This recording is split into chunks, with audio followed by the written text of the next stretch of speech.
નમસ્કાર વિદ્યાર્થી મિત્રો, હું હરેશ નાથ ફરી એક વખત તમારી સમક્ષ standard 12 second language English unit 5 read 2 લઈને હાજર થયો છું. Read 2 which is titled as No Men Are Foreign. No men are foreign मतलब ફોરેન મતલબ વિદેશી.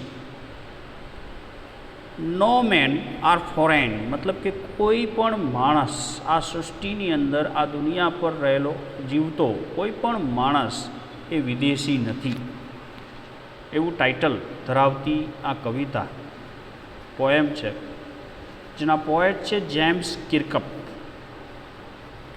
તો જેમ્સ, આપણે પોએમ શરૂ કરીએ તે પહેલાં થોડોક ઇન્ટ્રોડક્ટરી પાર્ટમાં કવિ પરિચય પણ હું લઈ લઉં. તો જેમ્સ કિર્કપ એ ઇંગ્લેન્ડના વતની છે, ઇંગ્લિશ પોએટ છે, જેમનો જન્મ 1918 ઇંગ્લેન્ડના એક પરામાં થયેલો અને એમનું ડેથ છે તાજેતરમાં જ 2009ની આસપાસ થયેલું છે. તો જેમ્સ કિર્કપ છે એ ખાસ કરીને એમની કવિતા કરતાં પણ વિશેષ ઓટોબાયોગ્રાફિકલ વર્ક માટે વધારે જાણીતા છે અને એઝ અ જર્નાલિસ્ટ પણ તેમણે કામ કરેલું છે અને ઇંગ્લિશ લિટરેચર ખૂબ જ સારી રીતે જાણતા હોવાથી તેઓ એક ઉત્તમ કહી શકાય એવા પ્રોફેસર પણ છે અને ઇંગ્લેન્ડની ઘણી બધી યુનિવર્સિટીઓમાં તેમણે વ્યાખ્યાતા તરીકે પણ કામ કરેલું છે. તો એઝ અ પોએટ જેમ્સ કિર્કપની સિદ્ધિ ખાસ કરીને એમના એક કાવ્ય સંગ્રહ ધ કલેક્શન ઓફ પોએમ્સ, જેનું ટાઇટલ છે ધ ડ્રાઉન્ડ સેલર. ધ ડ્રાઉન્ડ સેલર મતલબ કે ડૂબી ગયેલો નાવિક, એવા ટાઇટલ હેઠળ, એવા શીર્ષક હેઠળ એમને કલેક્શન બહાર પાડેલું. ધ ડ્રાઉન્ડ સેલર મતલબ કે ડૂબેલો નાવિક, ડૂબી ગયેલો નાવિક. એ લગભગ 1947માં બહાર પડેલું, પ્રકાશિત થયેલું અને જે વિશ્વભરની અંદર એમને ખ્યાતિ અપાવે છે અને ત્યારથી તેઓ એક પોએટ તરીકે પ્રસ્થાપિત થયા. તો મિત્રો, ધ ડ્રાઉન્ડ સેલર એ કલેક્શનમાંથી જ લેવાયેલું એક કાવ્ય એ આપણી સમક્ષ મૂકવામાં આવ્યું છે, જેનું ટાઇટલ છે નો મેન આર ફોરેન. હવે ઇન્ટ્રોડક્ટરી પાર્ટ જો કવિતાનું હું લઉં તો આ કવિતા છે, જે આ કાવ્ય છે નો મેન આર ફોરેન, એ ખાસ કરીને જેમ્સ કિર્કપ છે એ આ કવિતા દ્વારા વિશ્વ બંધુત્વની ભાવનાનો સંકલ્પ, સંદેશ અહીંયા રજૂ કરે છે. ખાસ કરીને ભારતીય સંસ્કૃતિ, જે એનો મોટો જ છે વસુધૈવ કુટુંબકમ, મતલબ કે આખું વિશ્વ એક કુટુંબ છે, આખું વિશ્વ છે એ આખી ફેમિલી છે, એક માળો છે જેની અંદર દરેક સજીવ પોતાના અબાધિત હક અને ફરજો સાથે જીવે છે. તો વિશ્વ બંધુત્વની ભાવના એ આ કાવ્યનો મુખ્ય સાર છે, સંદેશ છે. આ કાવ્યમાં કવિ માનવ માત્ર એ ફરજોને બાધિત હોય છે અને કોઈ પણ વ્યક્તિ છે એની સંપૂર્ણ ફરજો હોય છે અને રહેવા માટેની જે પણ પોલિસી છે એની વાત અહીંયા કવિ મૂકે છે. અને આ સૃષ્ટિની અંદર જીવતો દરેક નાગરિક, દરેક જીવ, દરેક વ્યક્તિ કોઈ અજાણી વ્યક્તિ નથી, અસામાન્ય વ્યક્તિ નથી, પછી વિદેશી પણ નથી. મતલબ કે ધરતી પર વસતો દરેક વ્યક્તિ એ વિશ્વ માનવ છે, એવી કલ્પના નહીં, પરંતુ પરફેક્ટ કહી શકાય એવું મંતવ્ય અહીંયા કવિએ રજૂ કરેલું છે. કોઈ પણ વ્યક્તિ છે એ વિદેશી નથી, અસામાન્ય નથી કે પછી અજાણી નથી. આ દુનિયામાં જીવતો પ્રત્યેક નાગરિક એ વિશ્વ નાગરિક છે, એવી ભાવના કવિએ આ કાવ્ય દ્વારા વ્યક્ત કરેલી છે. તમામ પ્રકારના આપણે જોઈએ છીએ કે દેશ દેશ, પ્રદેશ પ્રદેશ, ભાષા બદલે છે, પહેરવેશ બદલે છે, રહેણીકહેણી બદલે છે, ખોરાક બદલે છે. મતલબ કે એક જ ઘાટની અંદર ઘણા બધા રૂપ વૈવિધ્ય, રંગ વૈવિધ્ય, સંસ્કૃતિ વૈવિધ્ય જોવા મળે છે. પરંતુ કવિ મૂળ વાત અહીંયા એ કરે છે કે તમામ પ્રકારના પહેરવેશની નીચે એક જ માનવ શરીર રહેલું છે. કપડાં પછી ગમે તે પહેરો, પરંતુ માનવ શરીરની રચના જે પરમાત્માએ ઘડી છે એ હંમેશા, એ પછી અમેરિકન હોય, જાપાનીઝ હોય, ઇન્ડિયન હોય કે પછી ઇજિપ્શિયન હોય, ગમે તે હોય, એની માનવ રચના જે છે, એના શરીરનું જે સૌષ્ઠવ છે એ એક જ પ્રકારની છે. કોઈની અંદર અલગ ભાગ નથી. એની અંદર કોમન તત્વ છે, દરેકની અંદર સમાન તત્વ છે. પંચભૂતમાંથી બનેલું માનવ શરીર એક રીતે બનેલું છે, એની અંદર કોઈ વૈવિધ્ય હોતું નથી. આપણે સૌ એક જ ધરતી પર શ્વાસ લઈએ છીએ. શ્વાસ માટે આપણને કોઈ જ પ્રકારે કોઈ બાધિત કરતું નથી. આપણે એક જ ધરતી ઉપર સ્વસ્થતા જીવો છીએ. આપણા સૌનો આકાશ એક જ છે. મતલબ કે ધરતીના ભલે આપણે એની અંદર દેશ વાઇઝ વિભાગ કરી નાખવામાં આવ્યા હોય, ધરતીને એને સરહદોથી ઢાંકી દેવામાં આવી હોય, પરંતુ વિશ્વ માનવ માટે આ ધરતી એક જ છે, જેના પર રહીને તે શ્વસે છે.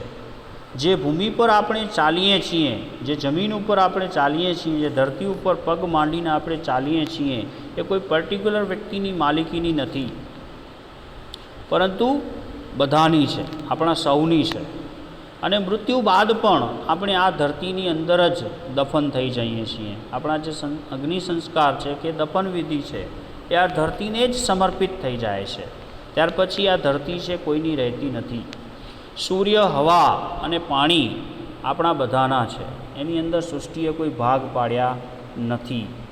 યુદ્ધ સિવાયના સમયમાં આપણે સૌ સરખું જ અન્ન ખાઈએ છીએ. એની અંદર પણ કોઈ તફાવત નથી. કદાચ ભૂગોળની રીતે આ જે ખોરાક છે એની અંદર કદાચ તફાવત હોઈ શકે, પરંતુ ખાસ કરીને જે તે સ્થિતિને અનુરૂપ બધાના ખોરાકની અંદર રહેલા જે તત્વો છે એ તો કોમન જ હોય છે. કદાચ વાનગીઓના સ્વાદ બદલાય, વાનગીઓનો આકાર બદલાય, પરંતુ મૂળભૂત રીતે વપરાતું જે અનાજ છે એ તો એક જ છે. કદાચ એ અનાજમાંથી બનતી જે વાનગીઓ છે એના રૂપ, રંગ અને ટેસ્ટની દૃષ્ટિએ તે અલગ હોઈ શકે છે, પરંતુ એની અંદર વપરાતો જે અનાજ છે એ તો સમાન જ છે. આપણે ઈશ્વરે આપેલા એ જ બે હાથથી મહેનત મજૂરી કરીએ છીએ. આપણે એ પણ યાદ રાખવું કે વિશ્વમાં દરેકને નિહાળવા માટે, કોઈ પણ વસ્તુ જોવા માટે આપણે બે જ આંખો આપેલી છે. દરેક સજીવ પાસે આવી જ રચના છે. અન્યોની શક્તિ પણ આપણા જેટલી જ છે. કોઈ વ્યક્તિ છે વિશિષ્ટ છે તો એણે કરેલા મહેનત અને ખંતના પરિણામે વિશિષ્ટ છે. બાકી કુદરતે અને સર્જનહારે તો દરેક માનવીને સંપૂર્ણ રીતે જ ઘડેલો છે, સમાન રીતે જ ઘડેલો છે. અને એની અંદર રહેલી જે ક્ષમતા છે એ આપણી અંદર પણ છે, પરંતુ ક્ષમતા કેળવવા માટે મહાવરો જરૂરી છે.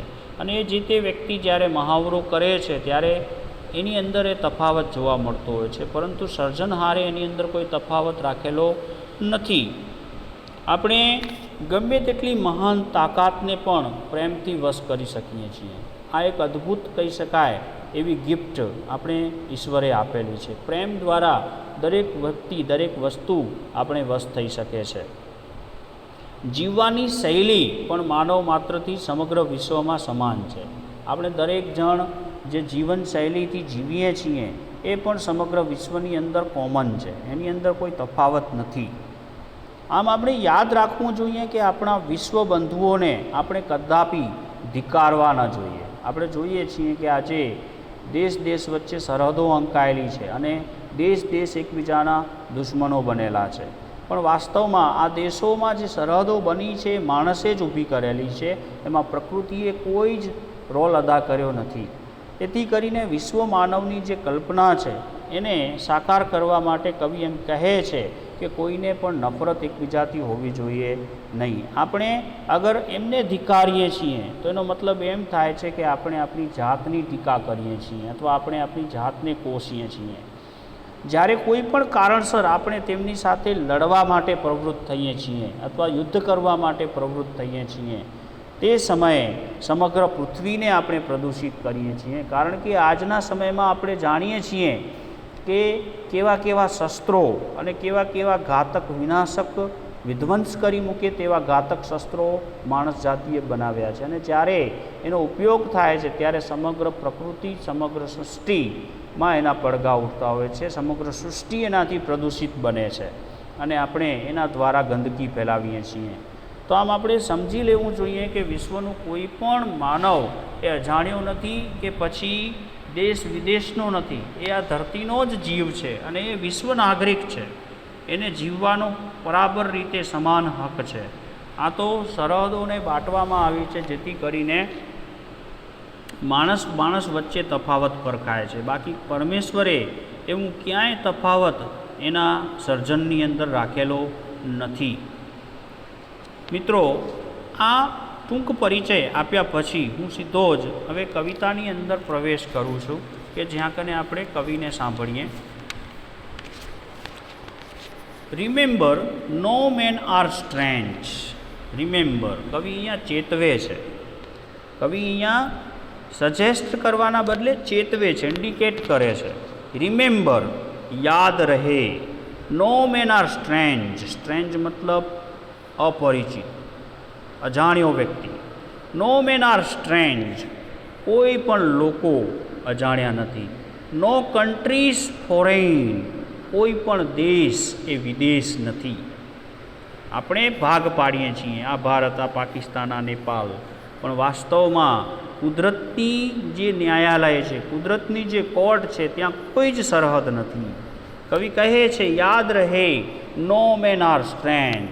કોઈ લોકો અજાણ્યા નથી, કોઈ દેશ વિદેશ નથી. બીનીથ ઓલ યુનિફોર્મ્સ.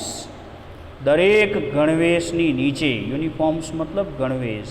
બધા જ ગણવેશની નીચે. બીનીથ મતલબ અંડર, નીચે, હેઠળ. બધા જ પહેરવેશની હેઠળ, બધા જ ગણવેશની નીચે અ સિંગલ બોડી બ્રીથ્સ. એક જ શરીર શ્વાસ લે છે, એક જ શરીર શ્વસી રહ્યું છે. મતલબ કે ભલે એને પહેરવેશ નોખા હોય, પરંતુ એની અંદર વીંટળાયેલું, એ કપડાની અંદર વીંટળાયેલું માનવ શરીર હંમેશા એક જ છે, જેની અંદર કોઈ જ ભેદ નથી. ભલે ગણવેશ અલગ અલગ હોઈ શકે છે, રીતભાત અલગ અલગ હોઈ શકે છે, પહેરવેશ અલગ અલગ હોઈ શકે છે, પરંતુ એની અંદર જે શરીર છે એ એક જ શરીર શ્વાસ લઈ રહ્યું છે અને એ છે માનવ શરીર. Like ours. આપણા સૌની જેમ.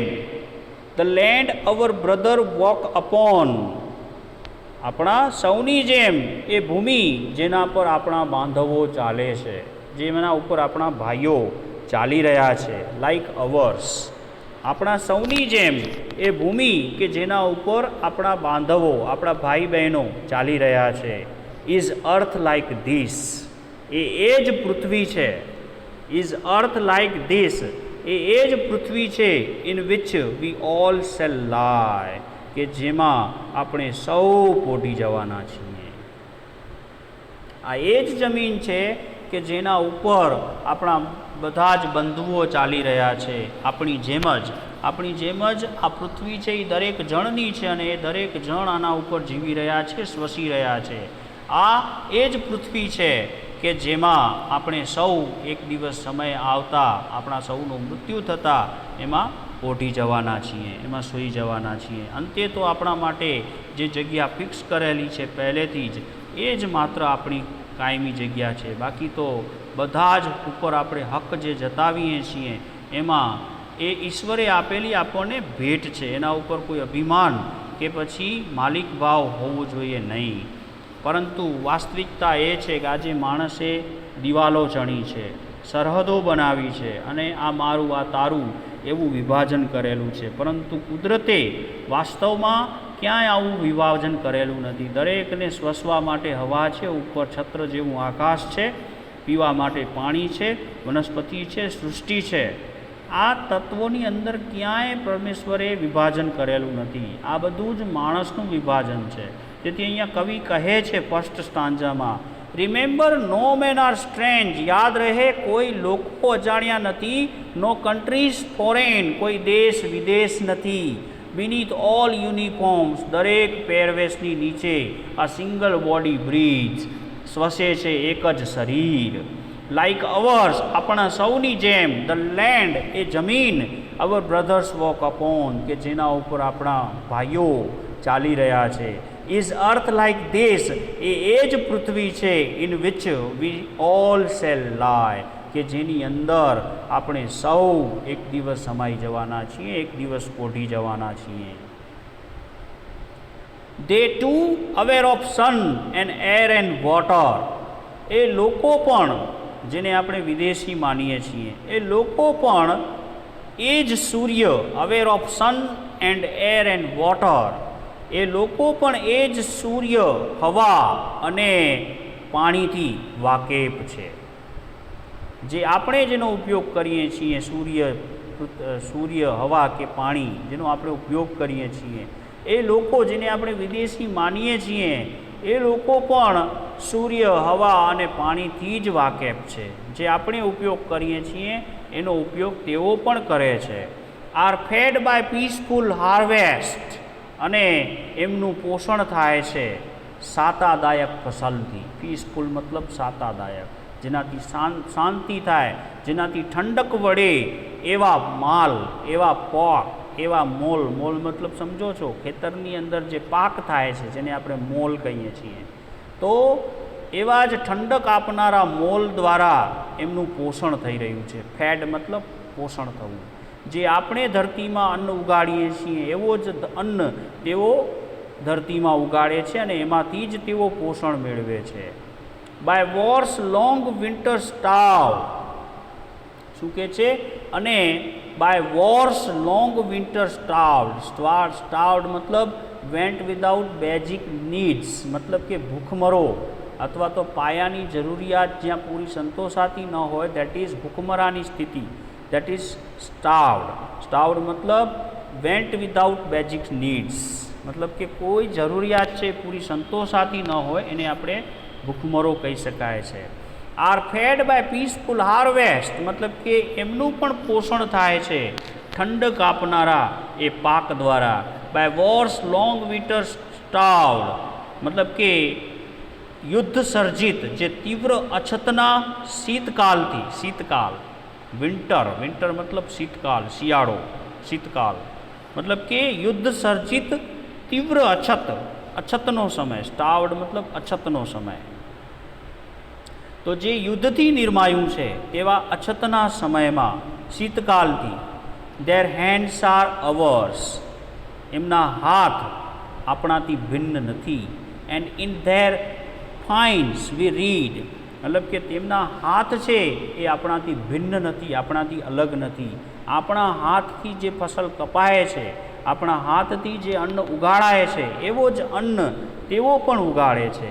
And in their lines we read, શું કહે છે? અને તેમની રેખાઓમાં આપણને ઉકેલાય છે, મતલબ કે એમના હસ્તરેખાઓ, એમના હાથમાં રહેલી જે હસ્તરેખાઓ છે એમાં પણ કોઈ તફાવત નથી. જેવી હસ્તરેખાઓ આપણી પાસે છે તેવી જ હસ્તરેખાઓ જેને આપણે વિદેશી માનીએ છીએ એ વિદેશીઓમાં, એટલે કે વિશ્વ માનવમાં છે.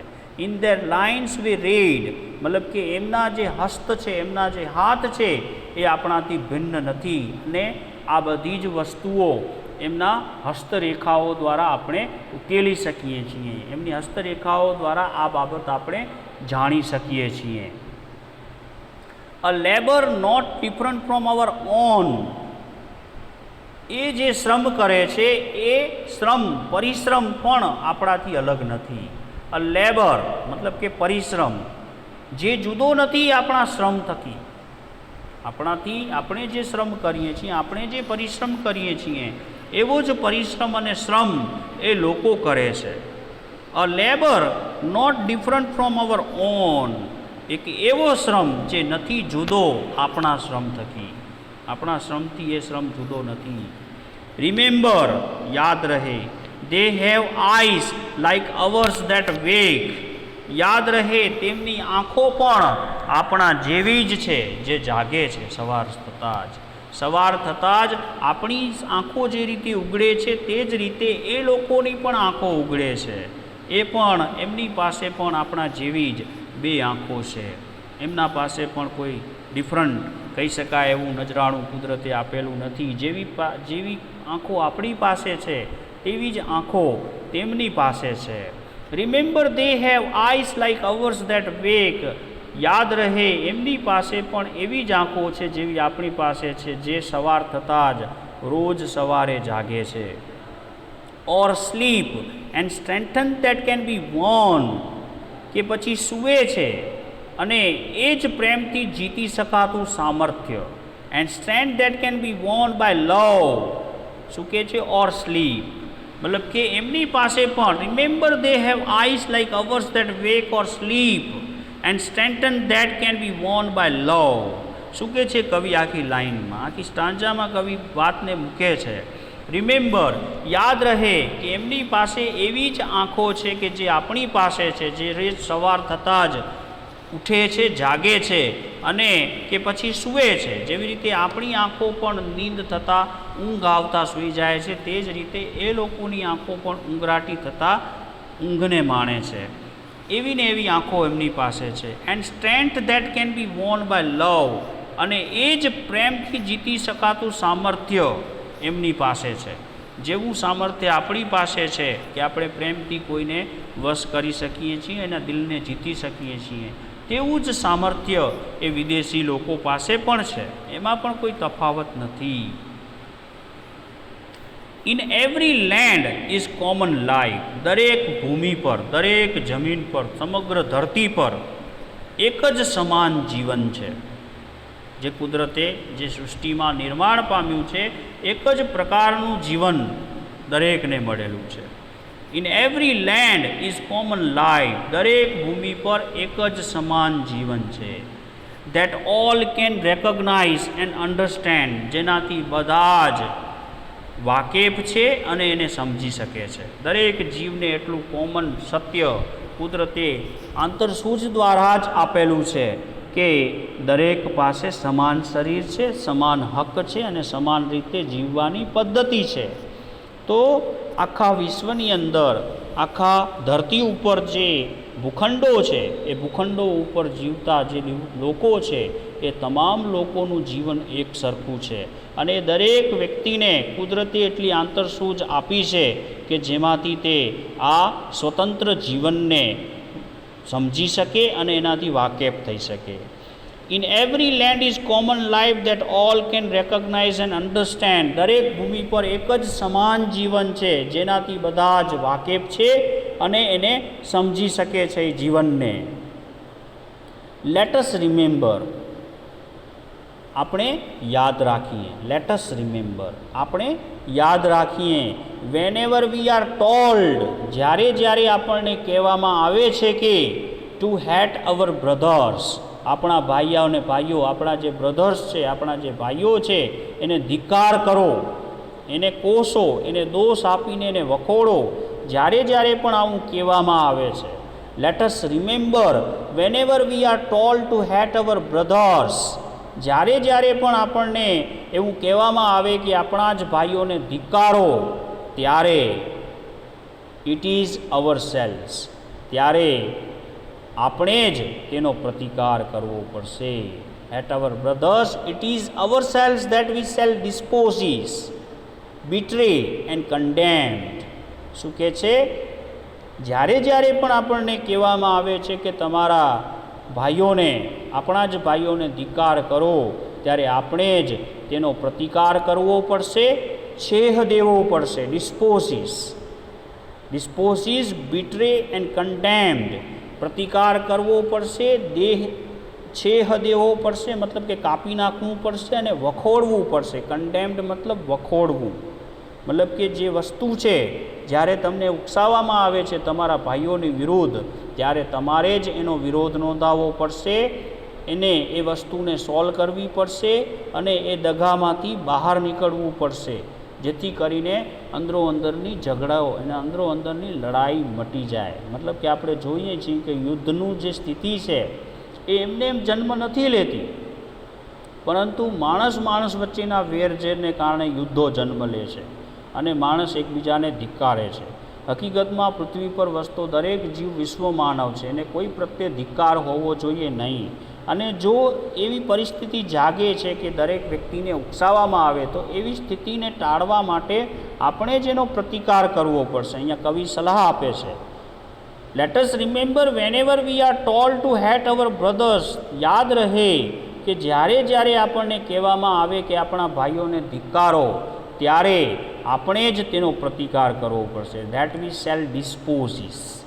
એનો જ આપણે પ્રતિકાર કરવો પડશે, એનો છેદ દેવો પડશે, વિટ્રે કરવો પડશે, એન્ડ કન્ડેમ, અને એને એ બાબતને વખોડવી પડશે.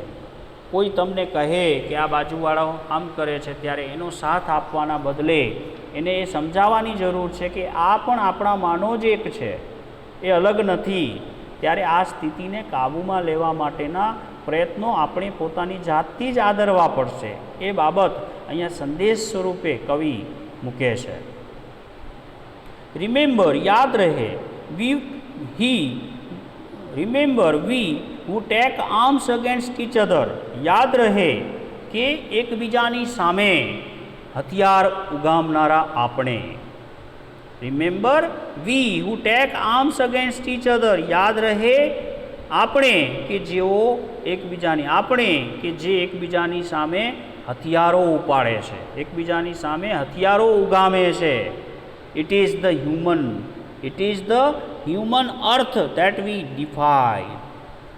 યાદ રહે કે એકબીજાની સામે હથિયાર ઉપાડનારા આપણે એ જ આપણે છીએ કે જે એકબીજા સામે હથિયાર ઉપાડીએ છીએ. આપણી આ જ માનવ ધરતી છે. શું કહે છે? It is the human earth that we defile, કે જેને આપણે પ્રદૂષિત કરી દઈએ છીએ. ડિફાઇલ મતલબ એને અફળદ્રુપ બનાવી દઈએ છીએ પ્રદૂષિત કરીને. આ એ જ ધરતી છે કે જેના ઉપર આપણે લડીએ છીએ, ઝઘડીએ છીએ, શસ્ત્રોનો ઉપયોગ કરી અને પ્રદૂષિત કરીએ છીએ, અને હથિયારો વળી પાછા આપણા એકબીજા ઉપર જ ઉપાડીએ છીએ. આ વસ્તુ જ એકચ્યુઅલી એ કહે છે ખોટી છે. માણસનો દુશ્મન કદાપી હોઈ શકે નહીં.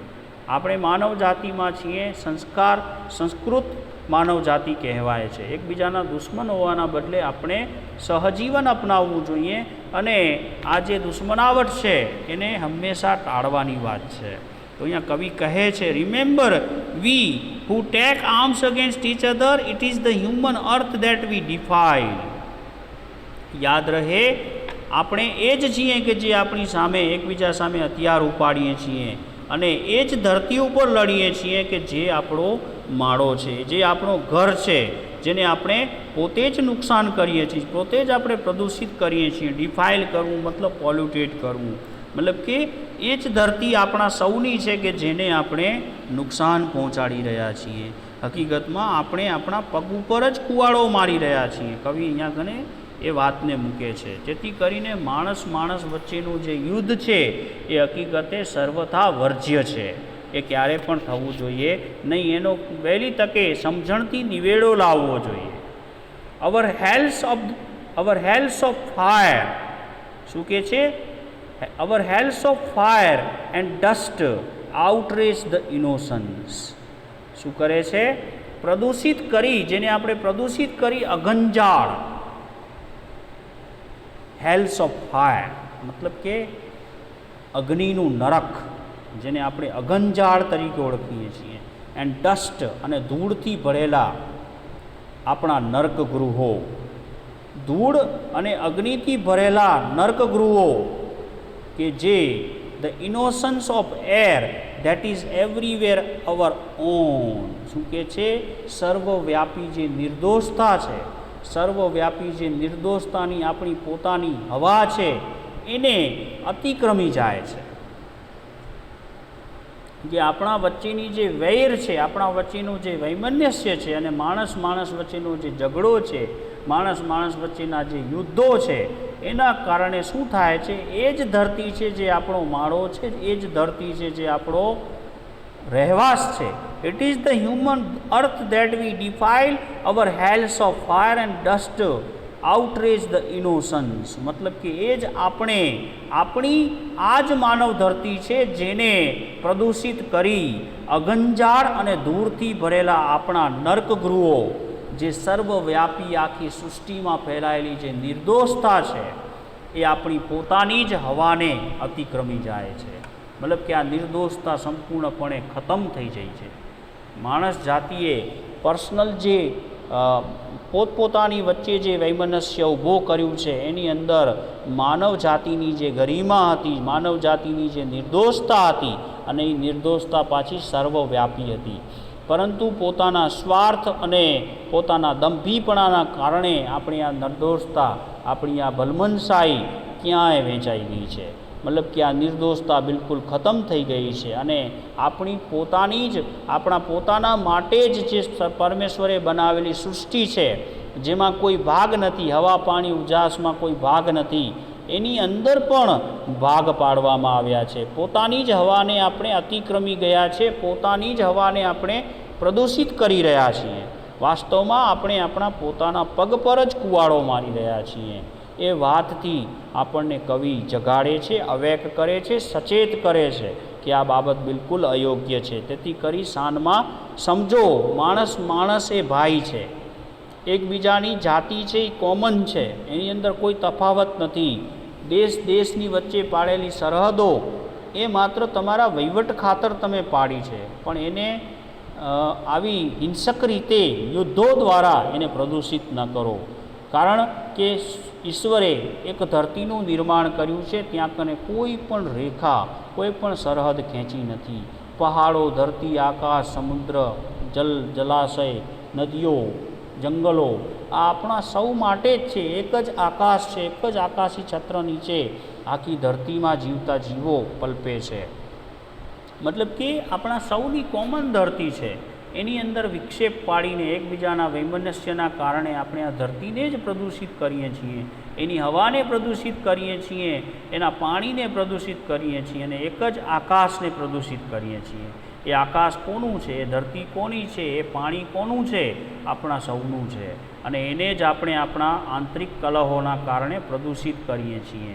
Of air that is everywhere our own, એ હવાને પ્રદૂષિત કરીએ છીએ કે જે આપણી છે અને સર્વવ્યાપી છે, દરેક જગ્યાએ છે. એવું તો છે નહીં કે આપણે અહીંયા હવા છે ને બીજી જગ્યાએ હવા નથી. દરેક જગ્યાએ એ જ સર્વવ્યાપી હવા છે કે જે દરેક મનુષ્ય એને શ્વાસમાં લે છે, પ્રાણવાયુ એમાંથી મેળવીએ છીએ. અને એ જ હવાને આપણે આપણા પર્સનલ વૈમનસ્યના કારણે એ હવાને આપણે પ્રદૂષિત કરીએ છીએ અને હવાથી એ પર થઈએ છીએ. રિમેમ્બર, નો મેન આર ફોરેન, યાદ રહે કોઈ પણ માણસ વિદેશી નથી. એન્ડ નો કન્ટ્રી સ્ટ્રેન્જ, અને કોઈ પણ દેશ પરાયો કે અજાણ્યો નથી. કોઈ પણ દેશ છે એ વિદેશ નથી, કોઈ પણ દેશ છે એ પરાયો કે અજાણ્યો નથી. દરેક દેશ છે આ ધરતી પર વસેલું અને આ ધરતી પર વિકસેલું માનવ જાતિનું અનેરું સોપાન છે, સંસ્કૃતિના વિકાસનું પ્રતીક છે. દરેક દેશની ધરતી એ સમગ્ર કુદરતી અને પ્રકૃતિએ સર્જેલી જે પણ સૃષ્ટિ છે એના ઉપર રહેલી પૃથ્વી, અને પૃથ્વી છે એ ઈશ્વરે એ પૃથ્વી ઉપર વિકસાવેલું જે માણસ નામનું જે સજીવ છે એના માટે જ આખી પૃથ્વીનું નિર્માણ થયેલું છે, જેને આપણા પર્સનલ સ્વાર્થ અને પર્સનલ વૈમનસ્યના કારણે આપણે પ્રદૂષિત કરવાનો કોઈ જ હક નથી. તો કવિ અહીંયા ખાસ કરીને આ કવિતા દ્વારા એવો સંદેશ આપવા માને છે કે એવો સંદેશ આપે છે કે આ વિશ્વની અંદર જીવતો દરેક વિશ્વ એ બંધુત્વની ભાવનાથી જોડાયેલો છે. કોઈ પણ વિદેશ, જેને આપણે વિદેશ કહીએ છીએ અથવા દેશ કહીએ છીએ, જે સરહદોથી છૂટો છે, એ હકીકતમાં છૂટો નથી, પરંતુ એક જ ધરતીનો ભાગ છે. આપણે જેને નોખા કર્યા છે, કારણ કે સર્જનહારે એની અંદર ક્યાંય સરહદો બેસાડી નથી. અને પર્સનલ જે કંઈ પણ જે સામર્થ્ય આપણી પાસે છે એવો જ સામર્થ્ય તેની પાસે છે. માટે એ સામર્થ્યને વેડફવાની વાત અહીંયા કવિ છે એનો પ્રખર વિરોધ કરે છે કે આવા સામર્થ્યવાન ઓજસને, આવા સામર્થ્યવાન જે આપણે કુદરત તરફથી જે ભેટ મળી છે એ ધરતીને ખોટી પ્રદૂષિત કરો નહીં. કારણ કે આપણા સૌનું છે આ, અને સૌની રીતે હળીમળીને અહીંયા હાર્મનીપૂર્વક રહેવાનું છે, રિકન્સિલિએશનપૂર્વક રહેવાનું છે, સમાધાનપૂર્વક રહેવાનું છે, હળીમળીને એકબીજા સાથે સમાયોજન સાધીને રહેવાનું છે, જ્યાં કને વૈમનસ્યને કોઈ સ્થાન જ નથી. મતલબ કે એક જ ગણવેશધારી, એક જ ગણવેશ હેઠળ વસનારું માનવ શરીર, એમાં ક્યાંય વિભિન્નતા નથી. આ ધરતીની અંદર પણ ક્યાંય વિભિન્નતા નથી. આ ધરતીમાં મૂકેલા પાણી જલ તત્વની અંદર પણ ક્યાંય વિભિન્નતા નથી. મતલબ કે કુદરતી ક્યાંય તફાવત પાડ્યો નથી, પરંતુ આપણે એ તફાવત પાડીએ છીએ. આ તફાવતને જળમૂળમાંથી ઉખડી અને એને સમજવાની કોશિશ કરવાની વાત અહીંયા કવિ સંદેશ રૂપે મૂકે છે કે માનવ વચ્ચેનો જે તફાવત છે એ આપણે ઊભો કરીએ છીએ, જે ઊભો કરવાની બિલકુલ જરૂર નથી. અને આ સ્થિતિને વખોડવાની જવાબદારી પણ આપણી જ છે.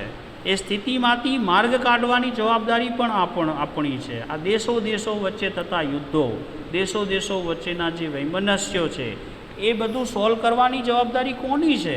તો એ આપણી જ છે. કારણ કે વસુધૈવ કુટુંબકમ, આ વિશ્વ આખું એક કુટુંબ છે. તો આવા જે ઝઘડાઓ છે એને વાતથી પણ આપણે સુલઝાવી શકીએ છીએ. કારણ કે આ ધરતી પર જીવનારો દરેક સજીવ એક વિશ્વ માનવ છે, એક વિશ્વ જીવ છે. એને પણ જીવવાનો એટલો જ અધિકાર છે જેટલો તમને છે. તો બીજાના અધિકારોને છીનવવાની જ્યારે વાત આવે છે ત્યારે વિશ્વ બંધુત્વની ભાવના ખોરવાય છે. અને કવિ એ વિશ્વ બંધુત્વની ભાવનાને ફરીથી સ્થાપિત કરવા માટે કવિ માનવ જાતિને, સમગ્ર માનવ જાતિને ચેતવે છે અને સંદેશ આપે છે કે આપણે સર્વ વિશ્વ બંધુત્વ કેળવવું જોઈએ. કારણ કે વિશ્વ આખું એક કુટુંબ છે, એક માળો છે કે એની અંદર આપણે એક પક્ષી સ્વરૂપે આપણો પોતાનો જેટલો પણ અસ્તિત્વ છે, જન્મથી લઈને મૃત્યુ સુધી આપણે એક મુસાફર છીએ. કાંઈ પણ સાથે લઈ જવાનું નથી. આપણા ભાગમાં આવેલી જે ધરતી છે એટલો જ ટુકડો આપણને મળશે, વધુ એનાથી કાંઈ મળવાનું નથી. તેથી પોતાના સ્વાર્થ માટે કરીને આપણે જે કંઈ પણ ભેગું કરીએ છીએ, આ મારું છે, આ મારું છે એમ કરીને જે કંઈ પણ આપણે સંગ્રહ કરીએ છીએ અથવા એના ઉપર માલિકી ભાવ, આધિપત્ય જમાવીએ છીએ, એ વાસ્તવમાં એ આપણું નથી. વાસ્તવમાં જે કંઈ પણ છે એ આપણું છે, પણ એની મર્યાદા છે કે ભોગવીને ત્યાગી દેવાનું છે. આપણી જરૂરત પૂરતું એમાંથી લઈ લેવાનું છે અને બાકીનું આપણે એનો સંગ્રહ નથી કરવાનું. કારણ કે આપણે જ્યારે સંગ્રહ કરીએ છીએ ત્યારે બીજાનું આપણે છીનવીએ છીએ. જેને જરૂરત છે એનું આપણે આપણી પાસે રાખી લઈએ છીએ, એને મળતું નથી. તો આ એક પ્રકારનો દ્વેષ ભાવના છે, એક સંગ્રહ વૃત્તિ છે કે જે સમગ્ર વિશ્વને કંડળે છે. તો અહીંયા આ વિશ્વ બંધુત્વની ભાવનાને સ્થાપિત કરવાના જે હિતો છે એની વાત કવિ આપણી સમક્ષ અહીં આ કવિતાની અંદર મૂકી છે. મિત્રો, અહીંયા આ કવિતા છે એ પૂર્ણ થાય છે. આપણે નેક્સ્ટ વિડીયોમાં ફરી પાછા મળીશું, નેક્સ્ટ ટૉપિક સાથે, નેક્સ્ટ યુનિટ સાથે. ત્યાં સુધી have a good day, have a nice day.